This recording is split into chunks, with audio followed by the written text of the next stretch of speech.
Muy buenos días, hermanos. Les doy la bienvenida a cada uno y vamos a tomar nuestras Biblias, por favor, y además vamos a proyectar acá la lectura bíblica de esta mañana. La tenemos en el Evangelio según San Lucas. Entonces, si usted tiene su Biblia, vaya a su Biblia ahí, a Lucas, en el capítulo 5. Vamos a leer alternadamente desde el versículo 1 hasta el versículo 10. Lucas 5, del 1 al 10.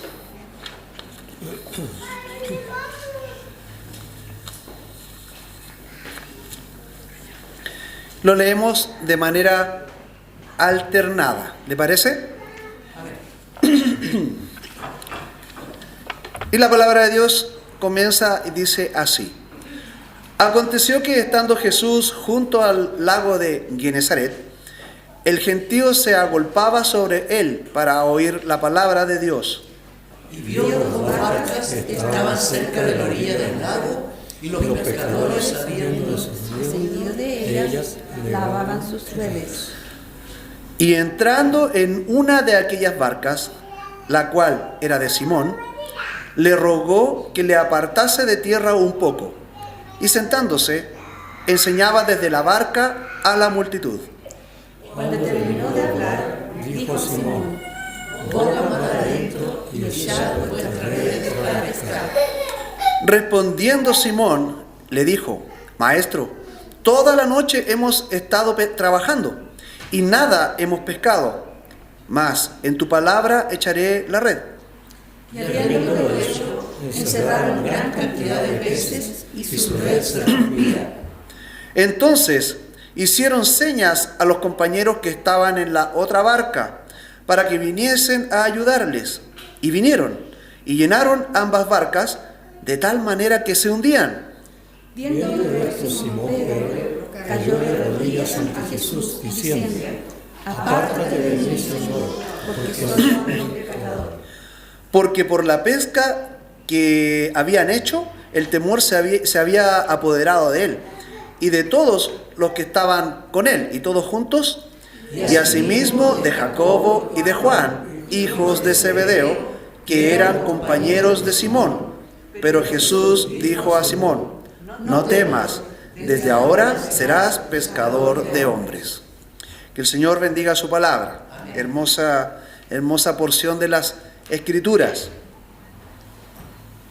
Y ya vamos a tener, ¿cierto? Esto fue el preámbulo. Vamos a escuchar la palabra del Señor para el día de hoy a nuestras vidas, aplicable, ¿cierto? Pero nosotros ahora vamos a continuar en nuestra alabanza y voy a pedir, por favor, que cantemos Nuevas son cada mañana.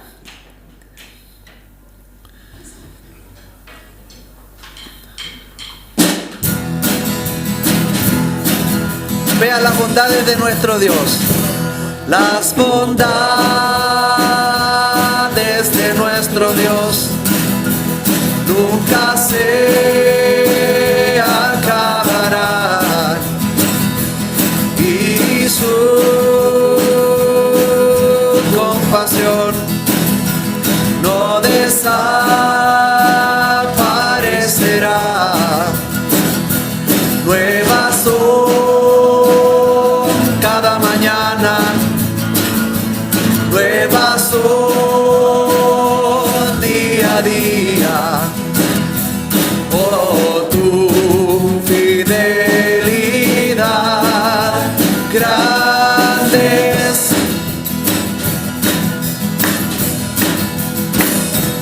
Admirable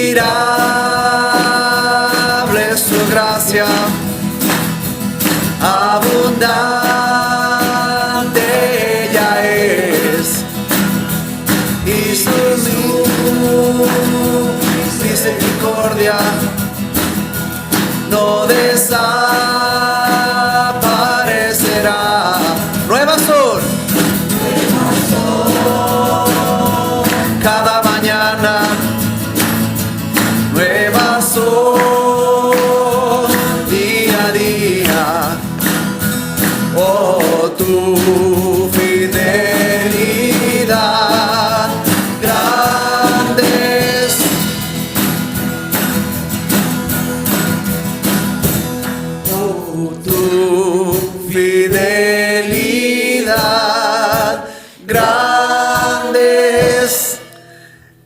hermano Max, usted quería que siguiéramos cantando, ¿cierto? ¿Son 3? Nosotros fallamos entonces. Muy bien. ¿Alguien quedó con más ganas de cantar, cierto? Entonces, faltaba más. Ya, vamos a dejarlo para la próxima. Y sabe qué rico es verle aplaudir. Y si yo no lo hago o no lo pido es porque sé que me voy a descoordinar por ir concentrado cantando. Así que, lamentablemente usted sabe, somos varones y a veces no podemos hacer más de 2 cosas a la vez. Hermana Mariana, ¿le parece bien ese comentario? Porque yo veo que lo está aplaudiendo. Y quedó grabado. Lo que pasa es que cuando hacemos una cosa, pero la hacemos bien. No tantas y a media. Hermana Margarita, ¿le gustó ese comentario? Ella, acabo de enterarme que me hallaba machista por mis chistes. Y es cierto, siempre hago chistes así. Vamos a escuchar en esta mañana, usted sabe, no vamos a tener las peticiones de oración que acostumbramos, porque las hacemos domingo por medio. Pero este domingo toca algo especial nuevamente, porque queremos saber un poco de qué es lo que está ocurriendo los días sábados con nuestros jóvenes. Vemos jóvenes acá, vemos algunos jóvenes, esperamos que lleguen todos, ¿cierto? Pero esta es la labor. El Señor es quien añade a la iglesia cada día. Así que nosotros lo que nos queda es seguir trabajando por el Señor. Voy a pedir a hermano Cristian que venga y nos cuente acerca de los jóvenes.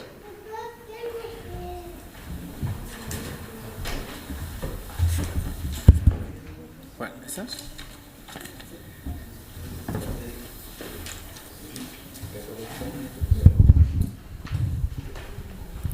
¿Cómo están, hermano? Buenos días. ¿Se escucha bien? Escucho como con interferencia. Qué raro. Sí, es distinto estar acá. Bueno, hermanos, quería comentarles un poquito lo que estamos aprendiendo ya con los jóvenes. Ya les había contado hace un par de semanas que estamos estudiando lo que pasó con Israel cuando sale de la tierra de Egipto. ¿De verdad se escucha bien? ¿Sí? Bueno, y quiero saber si es que ustedes más o menos se acuerdan un poquito de cuántos años estuvo Israel en el desierto. ¿Alguien sabe cuántos años estuvo Israel en el desierto? 40 años, ¿cierto? Y dentro de esos 40 años pasaron un montón de cosas. ¿Qué no pasa en un año? Pasa de todo. Imagínense en 40 años cuántas historias deben haber tenido los israelitas. Y lo bueno es que nosotros las tenemos escritas en la Biblia. Así que el día de hoy quiero que me acompañen y quiero que leamos Números 21, 4 al 9. Y se desanimó el pueblo por el camino. Y habló el pueblo contra Dios y contra Moisés. ¿Por qué me hiciste subir de Egipto para que muramos en este desierto? Pues no hay pan ni agua, y nuestra alma tiene fastidio de este pan tan liviano.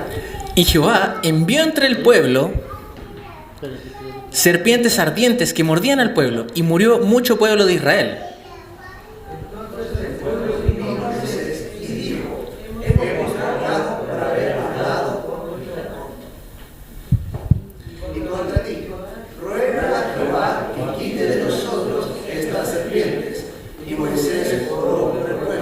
Y Jehová dijo a Moisés: hazte una serpiente ardiente y ponla sobre una asta, y cualquiera que fuere mordido y mirare a ella, vivirá. Y Moisés hizo una serpiente de bronce y la puso sobre una asta. Y cuando una serpiente mordiera a alguno, miraba a la serpiente de bronce y vivía. Qué interesante leer que el primer versículo que nosotros leemos dice: y se desanimó el pueblo por el camino. ¿Por qué se habrá desanimado? Yo quiero contarle un poquito más o menos qué pasó en el capítulo 20 de Números. Pero primero quiero que leamos Nehemías 9:19. En Nehemías 9:19 nos cuenta que el Señor de día guiaba al pueblo en una nube y de noche la guiaba en una columna de fuego. Dice ahí: no los abandonaste en el desierto, la columna de nube nos apartó de ellos de día para guiarlo en el camino, ni de noche la columna de fuego. Para que entendamos, durante los 40 años que estuvo Israel en el desierto, eran guiados por Dios. Dios los guiaba donde tenían que ir, y los guiaba mediante una nube, y los guiaba con una columna de fuego. Ahora entendamos, ¿por qué se habrá desanimado el pueblo de Israel si iban con Dios al frente? Dice que cuando iban llegando a la tierra de Edom, mandaron unos embajadores para que pidieran permiso para poder pasar por esa tierra. Cuando estaban pidiendo permiso, los de Edom le dicen a los israelitas: ustedes no pueden pasar por aquí, no nos interesa que ustedes no quieran pan, ni agua, ni nada. Nosotros no les vamos a dejar pasar. Y si ustedes se atreven a tocar tierra de Edom, les vamos a salir al encuentro armados. Y los israelitas se asustaron. Y si usted lee el versículo 20-21 de Números, dice que se desvió Israel del camino. Dios quería que Israel pasara por Edom. Israel tuvo miedo, dice que se desvía y le sale al encuentro. En el capítulo 21, en el número 1, dice que el rey de Arad le salió al encuentro a Israel y dice que tomó cautivos israelitas, los atacó. Y cuando estaban en ese momento los israelitas, en su peor momento, dice que le pidieron a Dios ayuda. ¿Y saben qué es lo que sucedió? Dios les concedió la victoria en aquel momento. En aquel momento difícil, Dios le dio la victoria. Imagínense cómo estaría usted si está pasando por un momento difícil, donde está cautivo, pasando por problemas, en medio del desierto, le pide a Dios ayuda y Dios le da la victoria en esta situación. Yo estaría con el pecho inflado. Yo estaría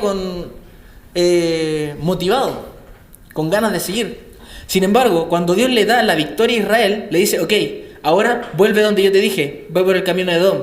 Y ahí es cuando nosotros vemos que cuando Dios le dice: ahora vuelve a pasar por Edom, el pueblo se desanimó. Se desinflaron los israelitas, venían de una victoria con Dios al frente, pero cuando Dios les dice: ahora quiero que pasen por aquí, no, pero es que si pasamos por ahí nos van a matar. Tuvieron miedo. Pero para no admitir su miedo, ¿qué es lo que prefirieron hacer los israelitas? No, Señor, ¿por qué nos sacaste de la tierra de Egipto? ¿Por qué nos sacaste si estábamos bien allá? Nos trajiste a una tierra donde no hay pan, no hay agua. Y el Señor: oye, pero ¿les di maná?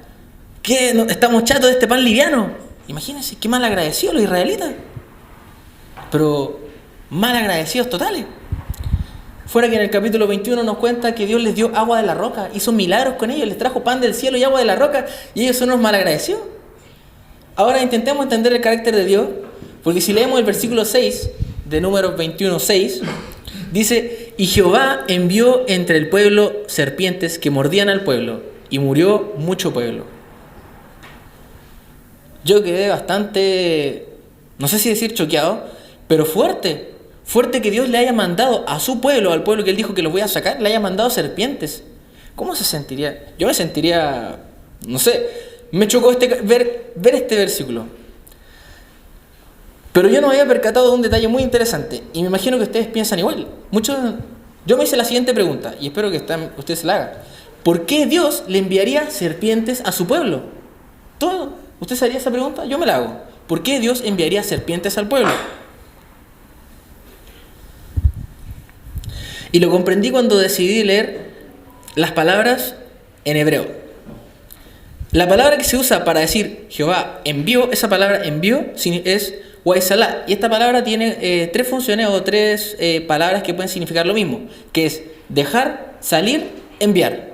¿Ya?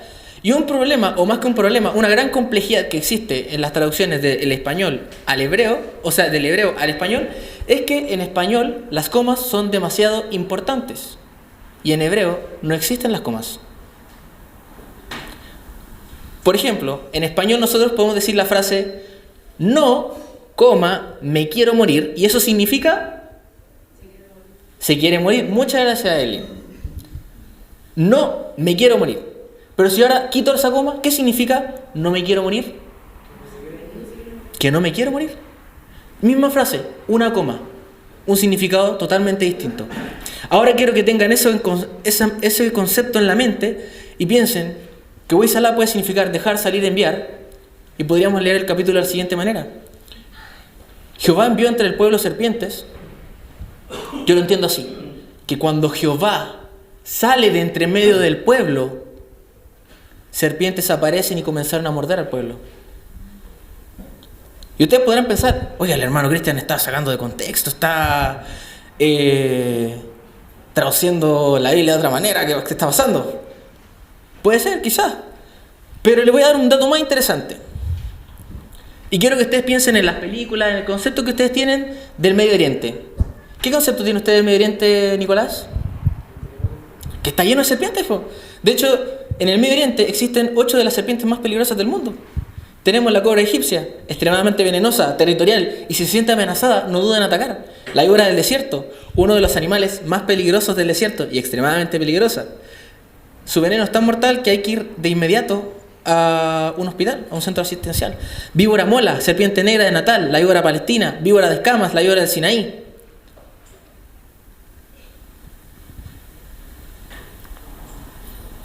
Y si ustedes se imaginan las películas, no sé si han visto Indiana Jones, cuando está ahí, cae en un foso y hay un montón de serpientes, para que se entienda y vea una idea de cómo era el desierto. Nosotros hoy día tenemos esa noción de que hay muchas serpientes en el desierto del Medio Oriente y entendamos que hoy hay menos serpientes que las que habían hace muchos años atrás. Entonces la pregunta que nosotros nos tenemos que hacer no es ¿por qué Dios envió serpientes al pueblo? Sino ¿por qué tantos años en el desierto y nunca habían sido mordidos por serpientes?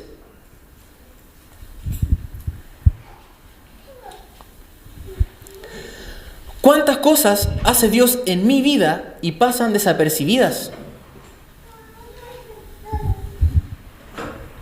Yo soy un fiel convencido de que Dios no envió las serpientes. Soy convencido de que Dios salió del medio de ellos porque Dios es inteligente. Hay una frase que se ve en el libro del Quijote de la Mancha y dice no es temerario retirarse cuando uno sabe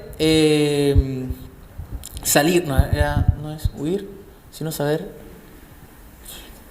No es necesario huir, sino... No es arrancarse cuando uno sabe cuándo retirarse. Eso es. No es arrancarse cuando uno sabe cuándo retirarse. Y Dios es bastante sabio. Dios no va a estar insistiéndole al pueblo de Israel, no va a estar encima haciendo las cosas que Él quiera. Si Israel no quería hacer las cosas que Él tenía para ellos, Él va a ser sabio y, ok, tú no quieres, perfecto, salgo entre medio de ti, no te voy a lastimar más. Porque Israel les decía, Señor, ¿por qué nos haces esto aquí y allá? ¿Por qué nos sacaste del desierto? ¿Por qué no nos das agua? ¿Por qué no nos das pan? ¿Por qué nos das siempre este pan liviano? Y el Señor va a ser sabio. Si ustedes no quieren mi ayuda, perfecto. Y Él sale entre medio. Y ahí se dieron cuenta las cosas que Dios estaba haciendo por ellos. Que ellos siempre estuvieron siendo protegidos de Dios en el desierto. Que aún teniendo las serpientes más peligrosas del mundo, nunca habían sido mordidos. ¿Cuántas cosas hace Dios en mi vida y pasan desapercibidas? Quiero que leamos 2 Timoteo 2:13. De aquí es donde se pone más interesante todavía.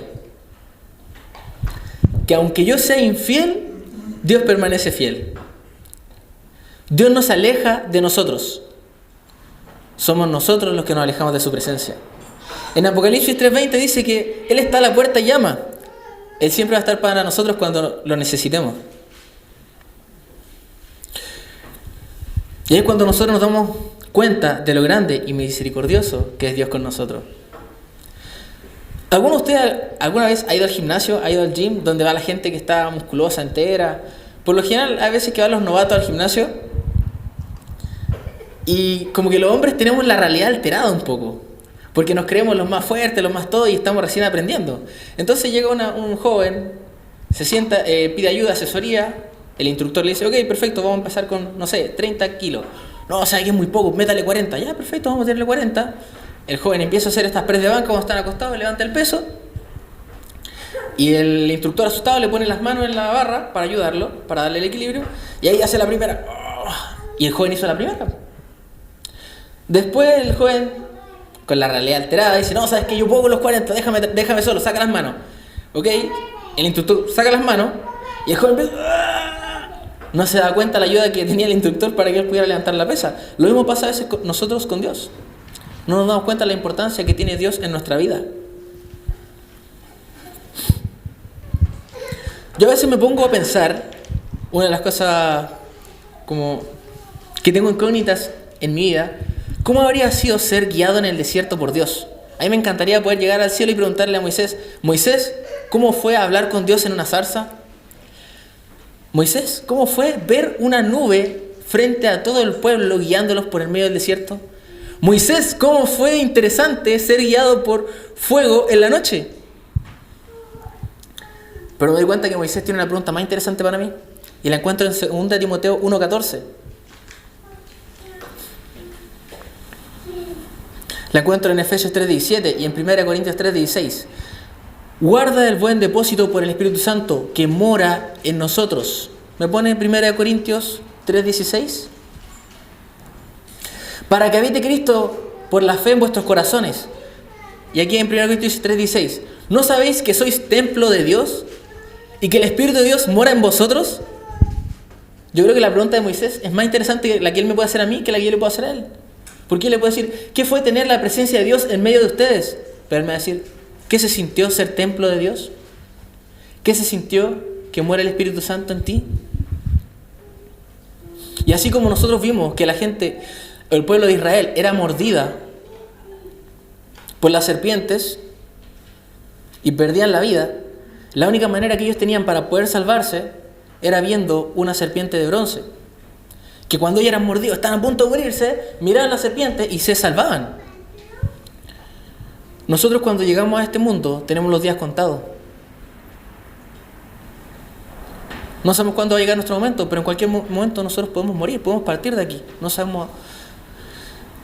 Y mucha gente en nuestro país, en el mundo, no sabe que cuando Él muera vamos a ser juzgados.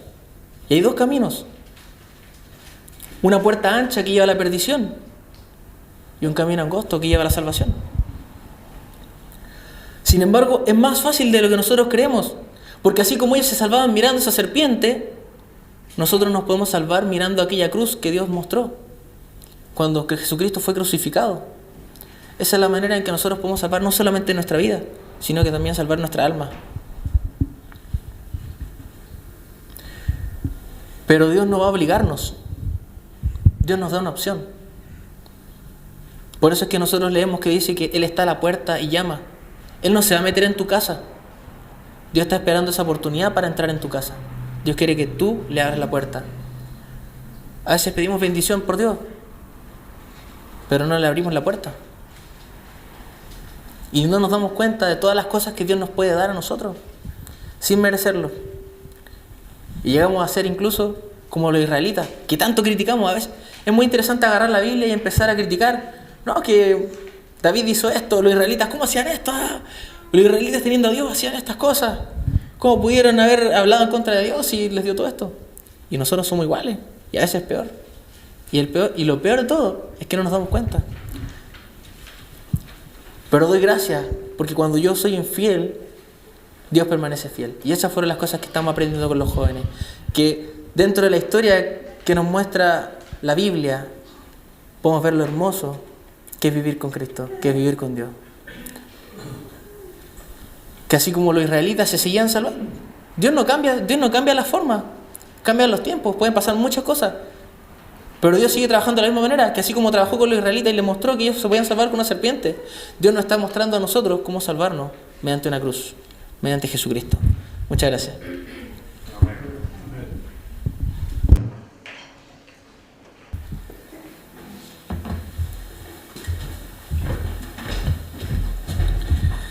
Gracias, hermano Cristian. Vemos lo que aprendieron los jóvenes el día de ayer. Estamos seguros que tienen que haber salido con alguna gran bendición para sus vidas, ¿cierto? Vamos nosotros a continuar alabando vamos a escuchar a los niños, porque si hay lugar y espacio para los jóvenes, también hay para los niños, ¿no? ¿Tenemos niños? ¿Tenemos nuestros niños? Sí, aquí están, pues. Pasen por acá porque les tengo un tío especial para esta canción. Y todos apuesto que miran al hermano Patricio, pero no, es una sorpresa. El tío Arturo va a venir a acompañarnos acá, que él sabía que esta canción se la sabe con mímica y todo. Así que vengan niños, vengan por acá. A ver, y nosotros los adultos nos vamos a poner de pie también, porque puestos de pie vamos a apoyar a los niños, porque necesitamos soltarnos, necesitamos hacer la mímica. Yo estaba mirando y la canción ¿de qué trata, hermano? El soldado de Dios. El soldado de Dios. Y miren, ¿quién mejor que este soldado que está acá, Sí, el soldado de Dios. Así que, hermano, dirija por favor a los niños. Ahí los niños van a hacer los mismos movimientos que hago yo, los mismos movimientos que hago yo, ¿ya? Bueno, vamos a cantar. Pónganse.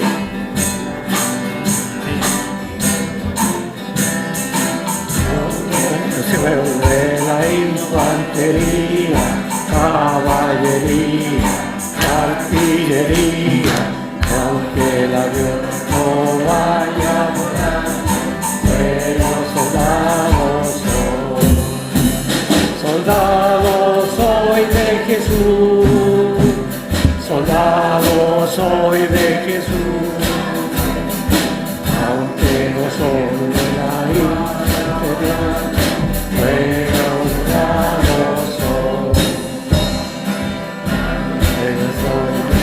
Infantería, caballería, artillería, aunque el avión no vaya a volar, pero soldado soy de Jesús, soldado soy de Jesús, aunque no soy de la vaya a volar, pero soldado soy. Amén.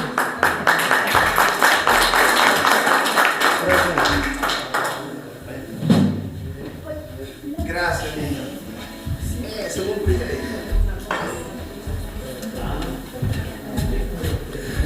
Gracias a los niños por enseñarle a hermano Arturo la mímica.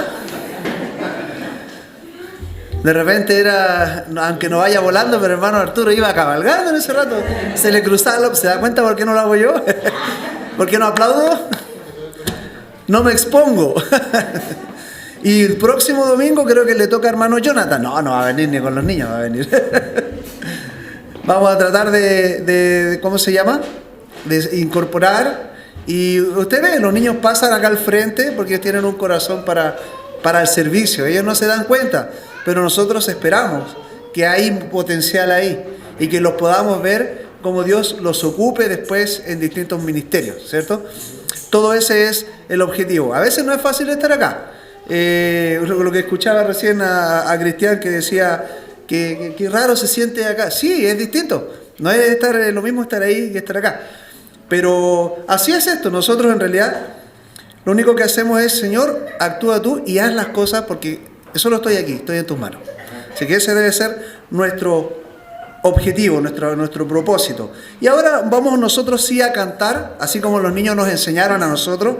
Ahora nosotros vamos a cantar también al Señor un himno que dice: canten del amor de Cristo. ¿Cuánto amor no tuvo Dios, cierto? A través de la persona de Cristo, que lo envió para morir por usted y por mí.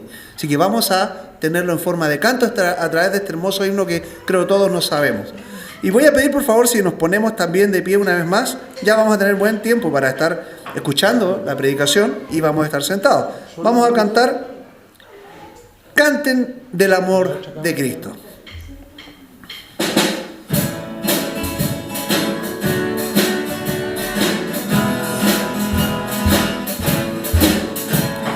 Canten del amor de Cristo, ensalzad al Redentor. Tributadle santos todos, grande gloria y loor. Cuando estemos en gloria, en presencia de nuestro Redentor, a una voz la historia diremos del gran vencedor. La victoria es segura a las huestes del Señor.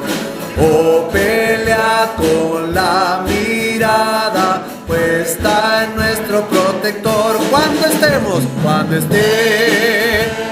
en gloria, en presencia de nuestro Redentor, a una voz la historia diremos del gran vencedor.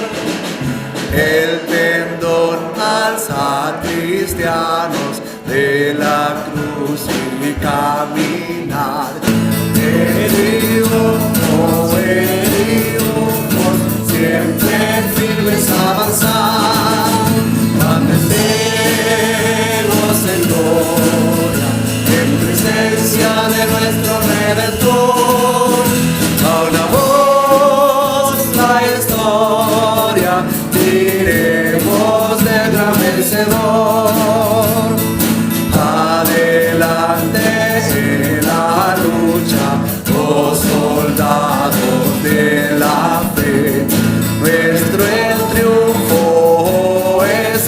escucha los clamores, viva el Rey. Cuando estemos en gloria, en presencia de nuestro Redentor, a una voz la historia diremos del gran vencedor. Amén. ¿Y sabe usted quién fue el gran vencedor en la cruz? ¿Quién sabe? ¿Y los demás? Ay, que están tímidos hoy día. ¿Quién venció en la cruz? Cristo, Jesús, el Mesías. Puede decirlo de distintas maneras, pero usted tiene conocimiento de quién venció ahí en la cruz. Y por favor, tome asiento, porque estoy seguro que usted ya está ansioso por escuchar la palabra de Dios en esta mañana. Así que vamos a escuchar la palabra del Señor. Pastor, por favor.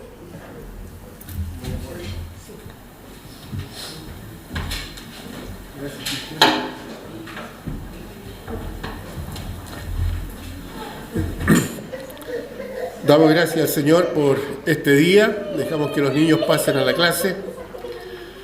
Y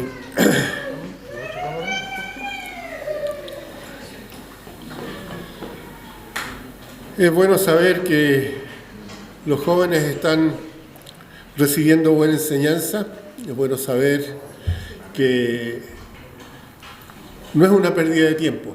Hay mucha gente que está más dispuesta a permitir que los jóvenes vayan a una fiesta que a permitir que los jóvenes participen en un grupo, en una iglesia. Pero los valores se aprenden tanto en la casa como en la iglesia, y es importante. Los niños cantaban acerca de ser soldados de Cristo, y la Biblia nos dice a nosotros que como cristianos estamos en una batalla, estamos en una guerra, estamos luchando en contra del Dios de este siglo. Ese Dios es Satanás, y Satanás está trastocando todo lo que Dios quiere hacer de beneficio para el hombre. Ustedes se fijan ahí en lo que decía hermano Cristian, que el pueblo se desanimó al ver los problemas. Y muchas veces como cristianos nosotros nos desanimamos al ver los problemas, pero tenemos un Dios que permanece siempre fiel. Un Dios que, a pesar de que el hombre está luchando contra él, Dios sabe bendecir a los suyos y le da sus bendiciones cuando los suyos permanecen también fieles. Qué triste es cuando los cristianos se desaniman, cuando los cristianos creen que no vale la pena luchar, cuando los cristianos piensan que está todo perdido. Dios es el Dios de la victoria, ¿ya? Él jamás va a ser derrotado, y la idea es que, como dice el tema, echemos las redes juntos. Este mundo, el Señor le dijo en aquella época a sus discípulos que alzaran los ojos porque el tiempo, la mies era mucha y los campos ya estaban blancos, listos para la siega.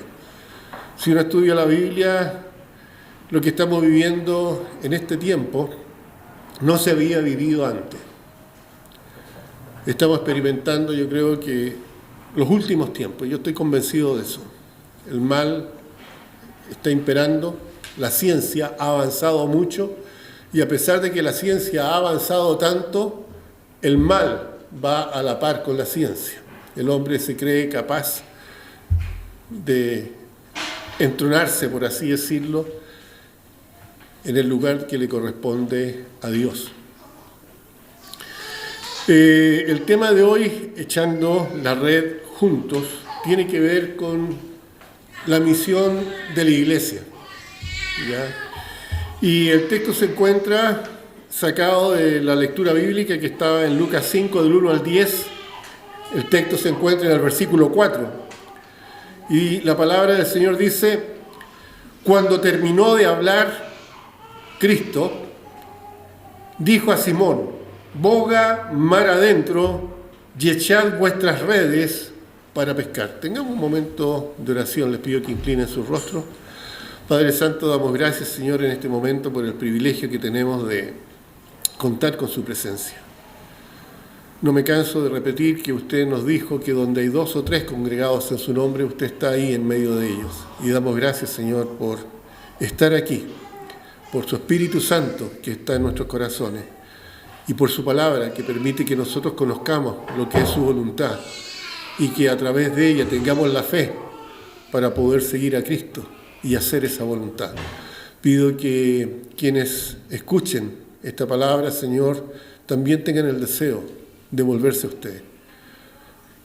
Que tengan, Señor, el interés de escuchar su palabra, porque sabemos que es por su palabra que viene la fe, y esa fe es la que salva. Padre amado, bendiga este momento, como bendijo las alabanzas, Señor, y que nuestros corazones estén dispuestos a escuchar y a poner en práctica lo que usted nos dice. Porque en nombre de Cristo lo pedimos. Amén. Boga mar adentro y echad vuestras redes. Me gustaba mucho Pedro Mesones. Lástima que la gente que canta bonito y que tiene voz como la que tenía Pedro Mesones va desapareciendo, ¿ya? Hoy en día se escuchan muchos gritos y alaridos, pero no contenido. Y Pedro Mesones cantaba Van pa' mar adentro, no sé si se acuerdan de esa canción, ¿ya? Ahora, ir a pescar, yo le tengo mucho respeto al mar. Me gusta meterme hasta donde puedo pisar. Cuando ya no piso, me empiezo a desesperar, ¿ya? Pero quienes trabajan en ese oficio, cuando salen a la mar, salen con una gran esperanza, con la esperanza de volver con los barcos, con los botes llenos, ¿ya? Ellos se largan a la mar, ¿ya? Y el recoger las redes, ¿ya? Les trae gran alegría. Los discípulos, ¿ya? También supieron experimentar alegría cuando, después de un largo día de trabajo, podían volver a casa con sus barcas llenas. Era un esfuerzo de grupo. No se puede pescar, claro, un pescador puede ir a pescar solo, pero pesca poco. Pero cuando se sale en grupo se pesca mucho, ¿ya? Y era merecido ese pago por el esfuerzo realizado. Sin embargo,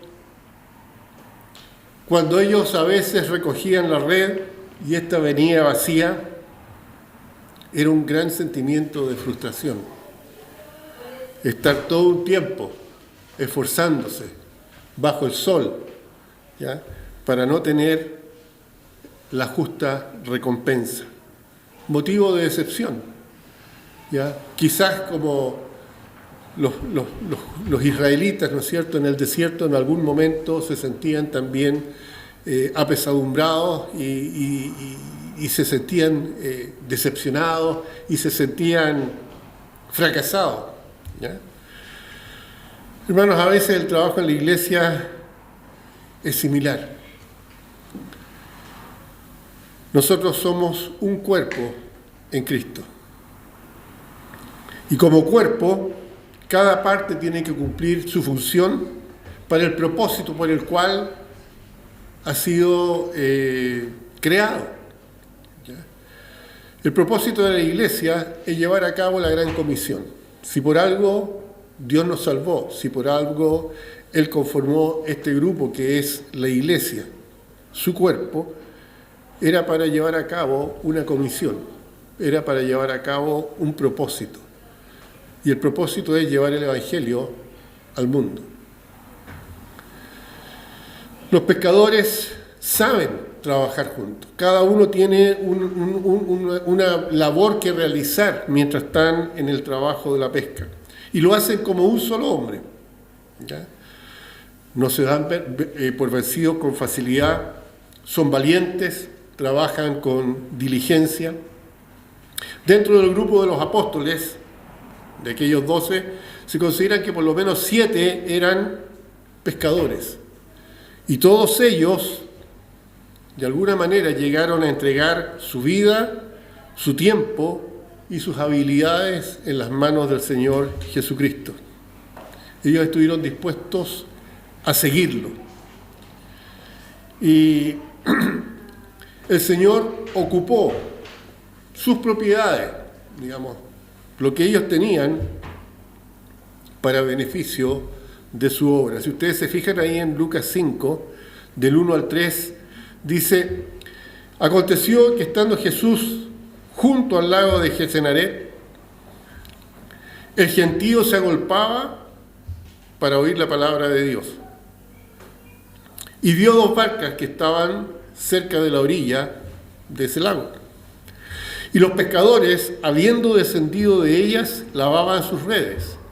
Y dice, y entrando en una de ellas, que era, ¿no es cierto?, la cual era de Simón, le rogó que se apartase de tierra un poco, y sentándose, enseñaba desde la barca a la multitud. El Señor tomó lo que era de este pescador, Pedro, ¿ya?, y lo usó como un instrumento para llevar a cabo su labor.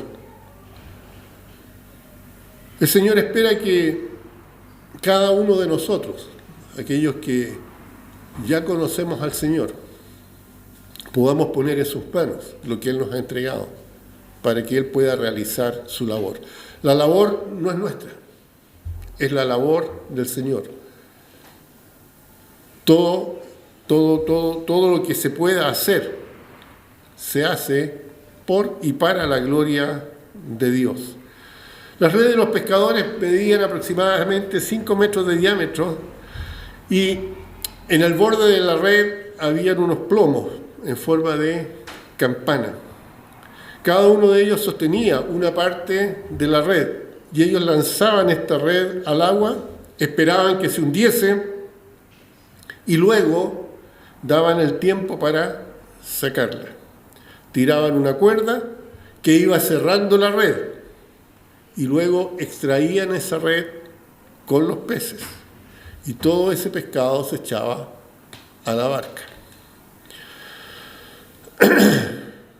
Nosotros tenemos que hablar un poco de cuál es nuestro más grande anhelo, nuestro más grande deseo.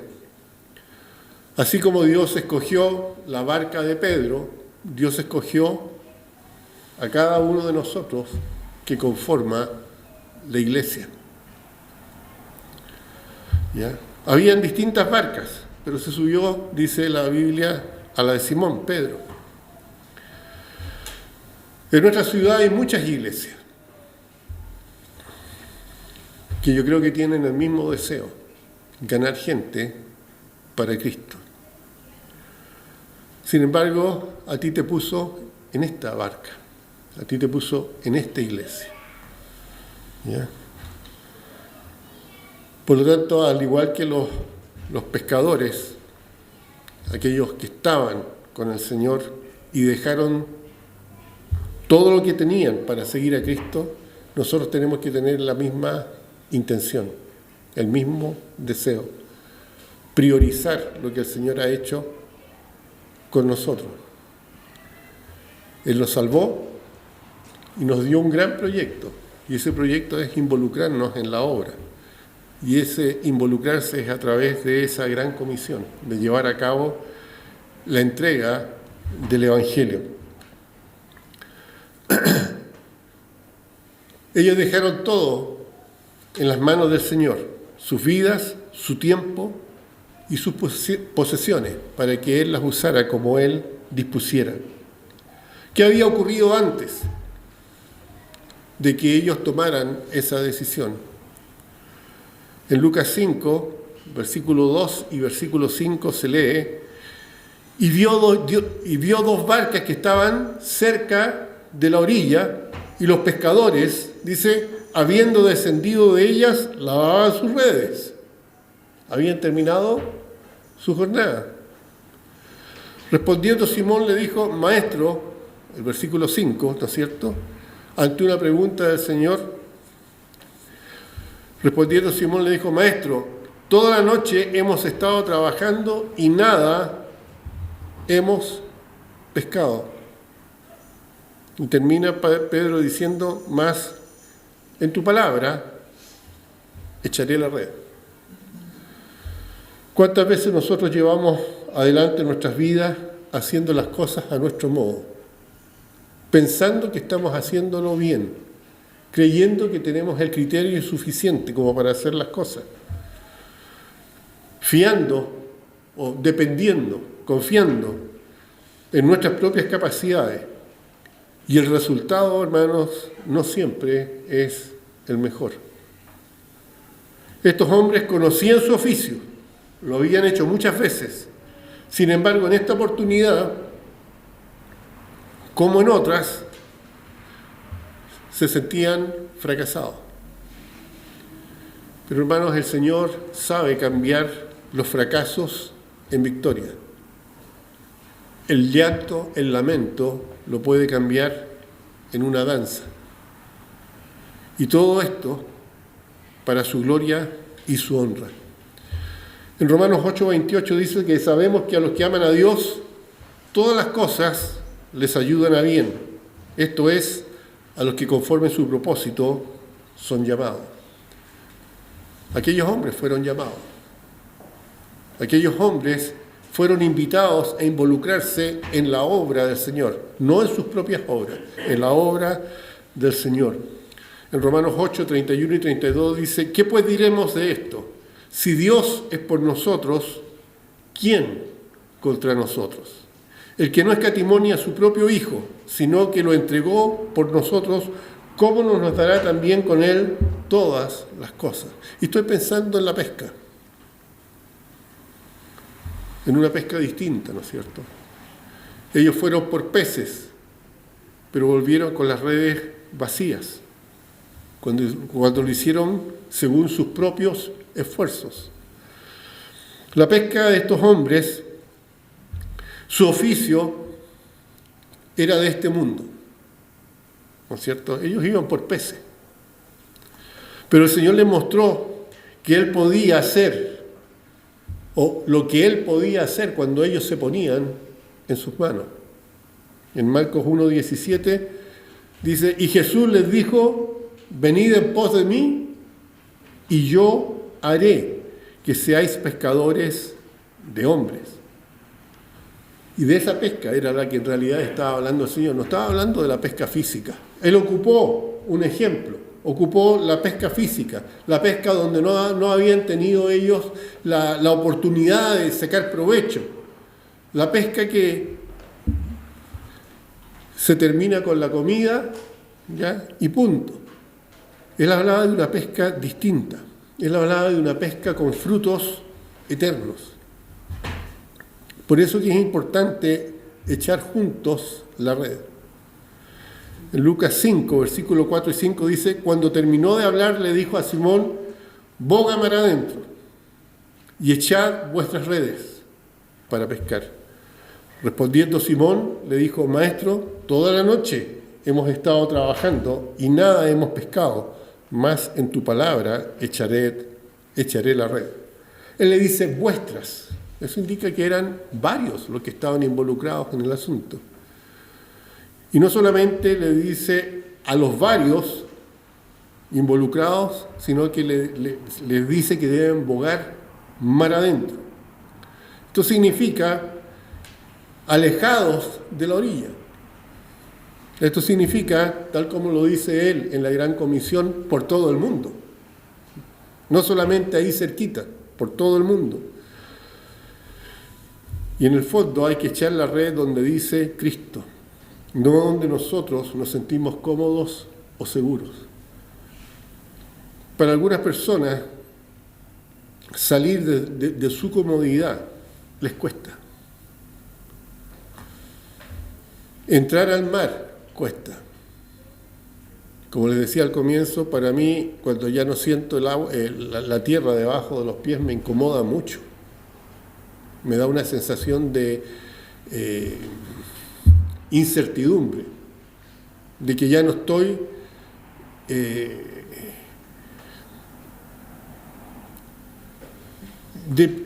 no estoy en el control de la situación. ¿Ya? Y mucha gente, esa sensación les impide realizar la obra que el Señor ha mandado. ¿Cuántos dicen no tengo la capacidad?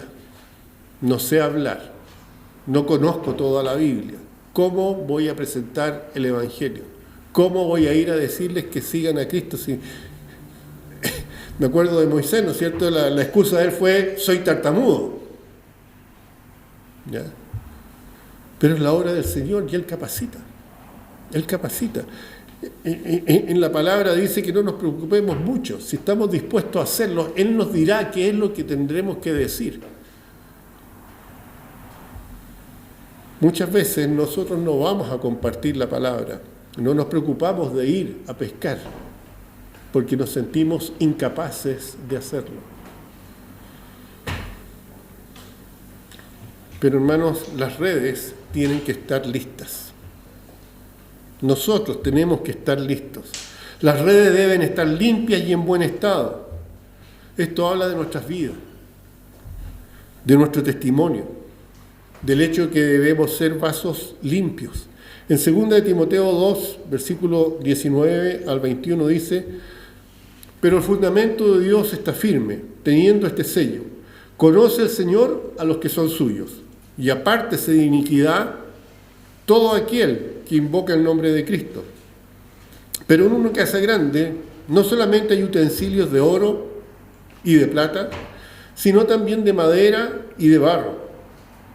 Unos son para usos honrosos y otros para usos viles. Así que si alguno se limpia de estas cosas, será instrumento para honra, santificado, que dice después, útil al Señor, dispuesto para toda buena obra. ¿Y qué mejor obra que la de ser pescador de hombres? El Señor te salvó a ti, el Señor me salvó a mí. El Señor ha llamado a los cristianos con un solo propósito: de hacerlos pescadores de hombres. Esa es la función, esa es la razón de por qué nosotros hemos sido salvados. No hemos sido salvados para gozarnos de las bendiciones del Señor solamente, sino para ser instrumentos, para llevar esas bendiciones a quienes aún no tienen la posibilidad de conocer a Cristo. En 1 de Pedro, capítulo 3, versículo 15 dice: sino santificad a Dios el Señor en vuestros corazones y estad, fíjense, siempre preparados para presentar defensa con mansedumbre y reverencia ante todo el que os demande razón de la esperanza que hay en vosotros. Somos cristianos y tenemos que estar preparados para poder presentar el Evangelio con mansedumbre. ¿Ya? Con mansedumbre y reverencia. El Evangelio no se pelea. Nosotros no estamos llamados a convencer a las personas. Nosotros estamos solamente llamados a dar a conocer el mensaje. Somos carteros. Nosotros entregamos el mensaje. No vamos a convencer a la persona. El que convence a la persona es el Espíritu Santo. Pero tenemos que entregarlo. No hay nada peor que esas cartas que se quedan en el correo y nunca nadie supo que le había llegado una herencia. Nunca nadie supo que se había transformado en una persona rica, porque nadie entregó la correspondencia. El Evangelio es la correspondencia que tenemos que entregar. Y esa correspondencia dice que Cristo salva. Esa correspondencia dice que Dios perdona los pecados. Esa correspondencia dice que hemos recibido una herencia, que nos transformamos en herederos de Dios y coherederos con Cristo. Y que tenemos en el cielo una mansión esperando por cada uno de nosotros. Y que vamos a vivir eternamente gozando de las riquezas del Rey. Pero si nadie sabe que nadie conoce eso y viven vidas que los llevan a la ruina. Y la culpa es de quienes no entregaron la correspondencia. ¿Estamos preparados nosotros para presentar defensa con mansedumbre? de lo que nosotros creemos? ¿Estamos preparados para presentar ese plan de salvación? ¿Sabemos, por ejemplo, usar la ruta de Romanos? Mostrar con la Biblia cómo el Señor dice que es el proceso de la salvación.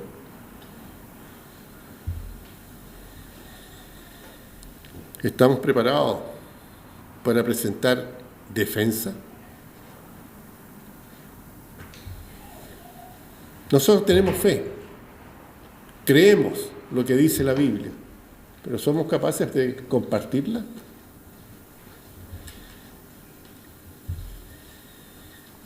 ¿Qué esperanza hay en nosotros de alcanzar a otros para Cristo? Las redes rotas hacen que el pez huya, se escape. Siempre el eslabón más débil es el que tiende a romperse. Las redes sucias espantan a los peces. Por eso dice, si alguno se limpia de estas cosas, será instrumento para honra. Así que hay que recoger juntos la red. Lucas capítulo 5, versículos 6 y 7 dice, y habiéndolo hecho, habiendo obedecido al Señor, habiendo salido mar adentro, habiendo tirado las redes donde el Señor dijo que se tiraran, encerraron gran cantidad de peces y su red se rompía. Entonces hicieron señas a los compañeros que estaban en la otra barca para que viniesen a ayudarles. Y vinieron y llenaron ambas barcas, de tal manera que se hundían. Se hicieron las cosas como el Señor dijo. Y hubo una gran captura. Siempre vamos a necesitar el uno del otro. Y hermanos, sin duda la cantidad de gente que se convierta al Señor va a ser como quizás nunca hemos visto. No solamente nuestra barca se va a llenar, sino que también otras barcas. Dice la Biblia que se llenaron las barcas. Si hubieran habido 2, 3, 4, siempre iba a haber suficiente para los que estuvieran realizando la labor. Fíjense lo que le sucedió a la viuda. ¿Se acuerdan ustedes esa viuda que no tenía aceite? La Biblia dice en Primera de Reyes 17, 16. Y la harina de la tinaja no escaseó, ni el aceite de la vasija menguó, conforme a la palabra que Jehová había dicho por Elías. Las cosas que Dios dice siempre se cumplen. El Señor le había prometido a la viuda que no le iba a faltar la comida.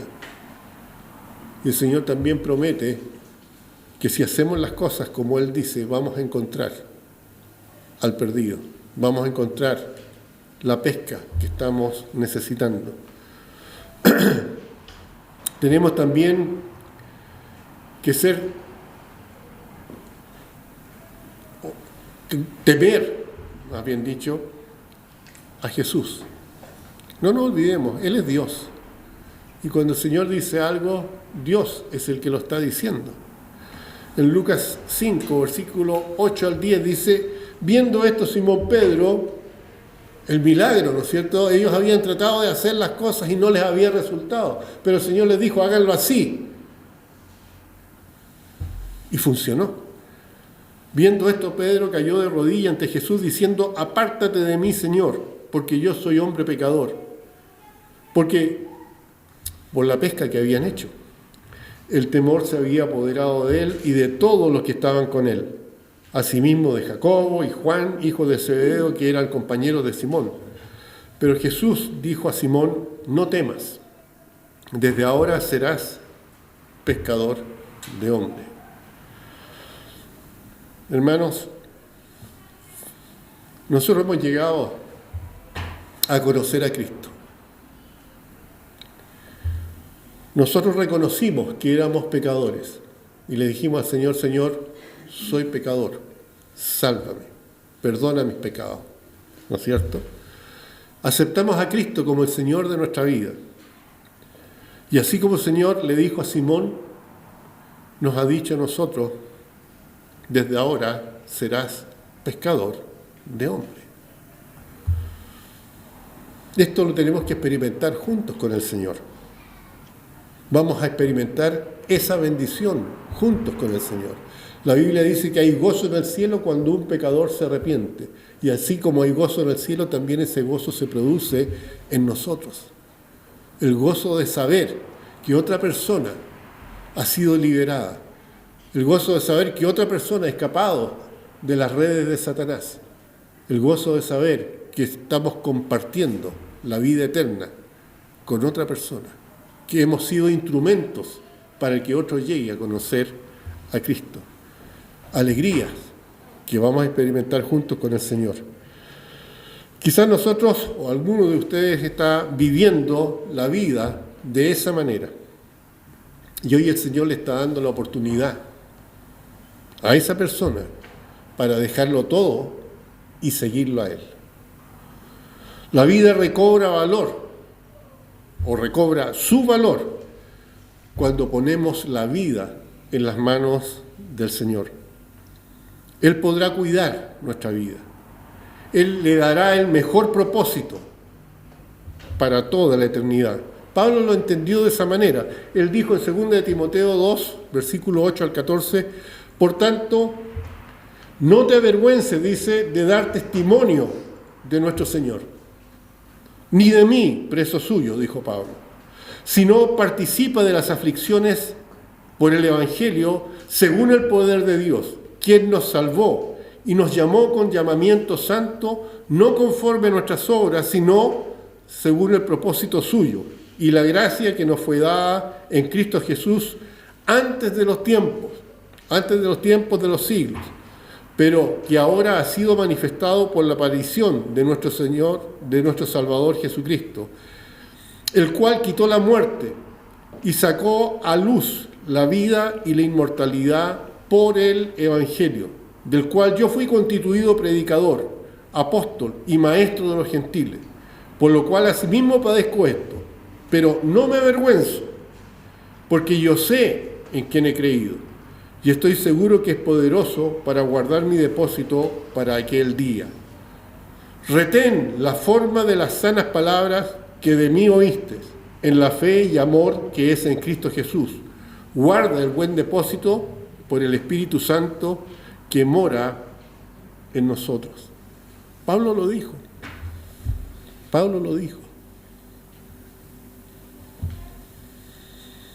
No te avergüences de dar testimonio de nuestro Señor, ¿no es cierto? Que nos salvó y nos llamó con llamamiento santo.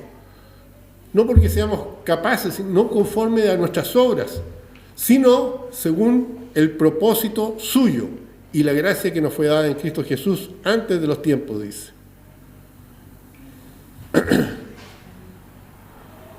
El cual, dice, quitó la muerte y sacó a la luz la vida y la inmortalidad, ¿mediante qué? Mediante el Evangelio. Es por el Evangelio que nosotros dejamos de estar en la oscuridad. Es por el Evangelio que nosotros dejamos de estar muertos. Y recibimos la luz y la vida. Así que termina diciendo, retén la forma de las sanas palabras que de mí oíste. Guarda el buen propósito. ¿Cuál es tu propósito? ¿Vivir cada día y nada más? ¿O compartir el Evangelio es el propósito de tu vida? Ese debiera ser, ¿ya? El propósito. Guarda el buen depósito por el Espíritu Santo que mora en nosotros. Así que, hermanos, ¿queremos vivir una vida fructífera y plena? Entonces, los que creemos, sigamos adelante, sin avergonzarnos del Evangelio. Y los que aún no han creído en Cristo, hoy es el día para aceptarlo. Hoy es el día, dice la Biblia, de la salvación, en el día en que tú puedes recibir a Cristo como Señor y Salvador. cobrando de esa manera realidad el propósito por el cual Dios te creó. Inclinemos los rostros, por favor, tengamos un momento de oración. Padre Santo, damos gracias, Señor, por este momento, damos gracias por su palabra. Le pido, Señor, por aquellos que aún están en el mundo, sin la luz, sin el conocimiento de Cristo. Le pido que usted obre en aquellas personas que escuchan el Evangelio, que lo escuchan mediante esta transmisión o lo escuchan mediante una conversación con alguna persona, que esas almas, Señor, puedan encontrar a Cristo como su Señor y Salvador, que ellos también sean rescatados de su vana manera de vivir y lleguen al conocimiento pleno de Jesucristo. Que esas personas que lleguen a conocer a Cristo como nosotros lo hemos conocido, seamos testigos, seamos pescadores de hombres, que podamos llevar a otros más el mensaje de salvación, que podamos compartir el Evangelio que el Señor Jesucristo trajo a esta tierra para reconciliar al hombre consigo mismo. Porque en nombre de Cristo lo pedimos. Amén. Que el Señor les bendiga, hermanos.